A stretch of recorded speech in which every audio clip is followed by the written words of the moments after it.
Hello, Jason Bates here, owner of Electrum Financial, located right here in beautiful Scottsdale, Arizona, where a mortgage is not a flip of the coin. If you like the lowest rate at the lowest cost, reach out to me. I'd like to meet you, and that is for sure. Here is this week's mortgage market at a glance. With things still up in the air in terms of geopolitical risks, markets are seeking safer havens. Most recently, this is affecting stocks a bit more than bonds.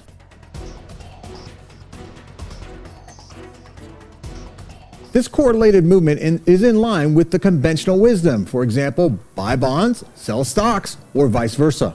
But that wisdom often differs from reality.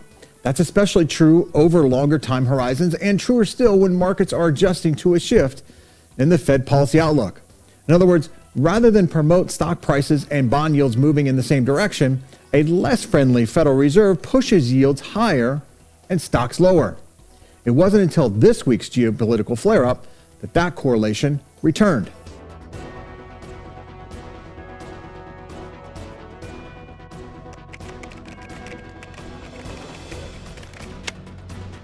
It traditionally correlates almost flawlessly with treasuries. We already know that COVID threw that correlation out the window in 2020, but it had come back nicely by the middle of 2021. Even now, mortgage rates and treasury yields are moving in the same direction, but definitely not at the same pace.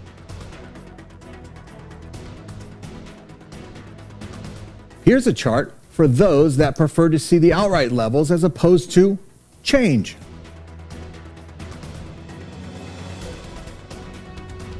And viewed another way, here's the relative performance of MBS versus treasury yields of comparable maturities.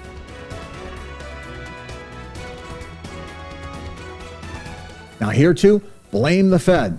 The Fed's recent policy shift hurts the mortgage market on two accounts. First, Fed bond buying constitutes a larger percentage of the total buying universe of newly originated MBS than it does newly minted treasuries. As such, a reduction in overall bond buying is a bigger shock to the mortgage market. Second, the Fed specifically stated it intends to hold only treasuries in its securities portfolio. Even if that's only an eventual goal, it signifies another degree of MBS-specific unfriendliness on the part of the Fed. There are other non-Fed related reasons to the underperformance as well, and they're as simple as the nature of the most recent market motivation. Specifically, geopolitical unrest. When it moves markets, it's always going to benefit the safest havens first. Treasuries will always be a bit safer than MBS. Lastly, MBS appreciates stability in the bond market. Volatility makes it harder for mortgage lenders to price and sell MBS efficiently. A stable valuation benchmark helps MBS move more like treasuries and mortgage rates to move more like MBS. Now on this note, treasuries are fighting to stabilize, but it remains to be seen if it's just a geopolitical motivated pause as opposed to organic support that brings reprieve after the recent rate spike. I'm watching key levels at 2.06 and 1.91 to get a better sense of this.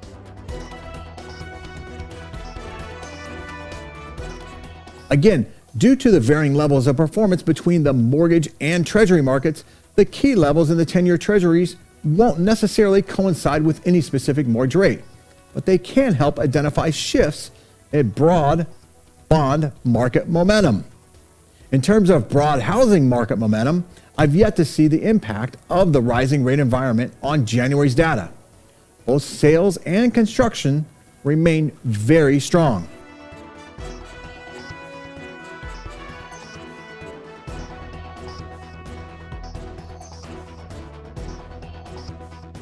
Now it's important to note, especially in light of the headline, "Housing Still Strong," that big surges in mortgage rates almost always translate to a certain level of decline in home sales and construction numbers.